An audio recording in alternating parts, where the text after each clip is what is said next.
ମୁଁ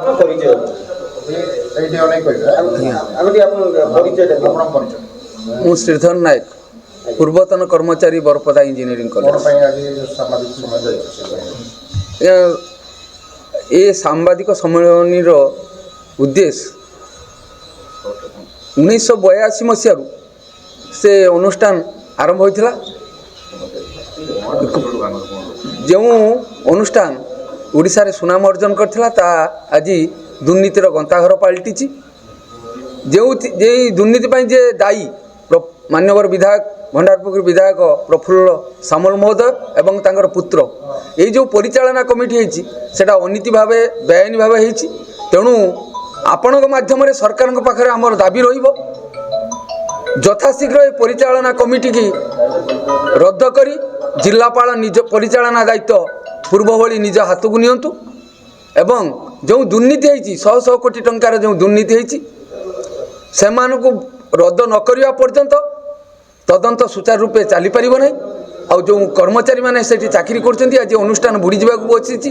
ତେଣୁ ଅନୁଷ୍ଠାନକୁ ବଞ୍ଚାଇବା ପାଇଁ, କର୍ମଚାରୀଙ୍କର ଭବିଷ୍ୟତ ପାଇଁ, ଏ ଅଞ୍ଚଳର ଭଦ୍ରକର ଗର୍ବ ଓ ଗୌରବ ପାଇଁ ଏ ଅନୁଷ୍ଠାନକୁ ବଞ୍ଚାଇବା ପାଇଁ ଆପଣଙ୍କ ମାଧ୍ୟମରେ ସରକାରଙ୍କ ପାଖରେ ନିବେଦନ, ମାନ୍ୟବର ମୁଖ୍ୟମନ୍ତ୍ରୀ 5T ଅଧ୍ୟକ୍ଷ ତାଙ୍କ ପାଖରେ ନିବେଦନ, ଯଥାଶୀଘ୍ର ଏ ଅନୁଷ୍ଠାନକୁ ପରିଚାଳନା କମିଟିକି ବାଜ୍ୟାପ୍ତି କରି ନିଜେ ପରିଚାଳନା ଦାୟିତ୍ୱ ହାତକୁ ନିଅନ୍ତୁ ଏବଂ ଯେଉଁମାନେ ଯେଉଁ ଅଧ୍ୟକ୍ଷ ବା ଚେୟାରମ୍ୟାନ୍ ବା MLA ସେମାନଙ୍କୁ ଶୀଘ୍ର ଦଣ୍ଡ ଦିଅନ୍ତୁ, ସସ୍ପେଣ୍ଡ କରନ୍ତୁ ଦଳରୁ, ପ୍ରିନ୍ସିପାଲକୁ ବାହାର କରନ୍ତୁ କରପ୍ସନ୍ ଯୋଗେ।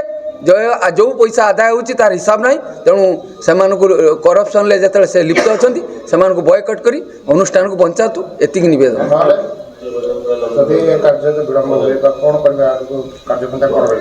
ଏ ଅନୁଷ୍ଠାନ ଭଦ୍ରକର ଗର୍ବ ଓ ଗୌରବ ହୋଇଥିବାରୁ ଅଞ୍ଚଳବାସୀ, ଭଦ୍ରକବାସୀ ପୂର୍ବ 2015 ମସିହା ଭଳି ଭଦ୍ରକ ଠାରୁ ଭୁବନେଶ୍ୱର ପର୍ଯ୍ୟନ୍ତ ଆମେ ଆନ୍ଦୋଳନକୁ ତ୍ୱରାନ୍ୱିତ କରିବୁ, ନବୀନ ନିବାସ ଘର କରିବୁ ଏବଂ ଅନୁଷ୍ଠାନକୁ ବଞ୍ଚାଇବା ପାଇଁ ଯାହା ପଦକ୍ଷେପ ନେବା କଥା ଭଦ୍ରକର ଜନସାଧାରଣଙ୍କୁ ଆମେ ନିବେଦନ କରି ସେହି ପଦକ୍ଷେପ ନେବୁ। ମୋ ନାଁ ଯୁଧିଷ୍ଠିର ପଣ୍ଡା, ମୁଁ ଜଣେ ବରିଷ୍ଠ ନାଗରିକ। ଆମ ଗାଁ ହେଉଛି ବରପଦା। ये जो आमर गर्व गौरव इंजीनियरिंग स्कूल बरपदार सुरक्षा पाई आम माननीय मुख्यमंत्री को निवेदन करुचु। सहयोग ईडी तदंत बाहर तदंत टी आगे चलती सी एबे भी आम निवेदन करुचु से हस्तक्षेप करूँ, प्रफुल्ल बाबू को दल निलंबित करूँ, मोहन पंडा जे इंजीनियरिंग कॉलेज निलंबन करूँ एवं कमिटी को डिजल्व करी नुआ कमिटी गठन करी जिलापाल दायित्व नियंतु। आ सर्वशेष कर्मचारी जो बाकिया अच्छी जहाँ जहाँ अच्छी ये करंतु पेमेंट करंतु एवं जिलापाल को कहतु से दायित्व नहीं सुचारू रूपे चलांतु।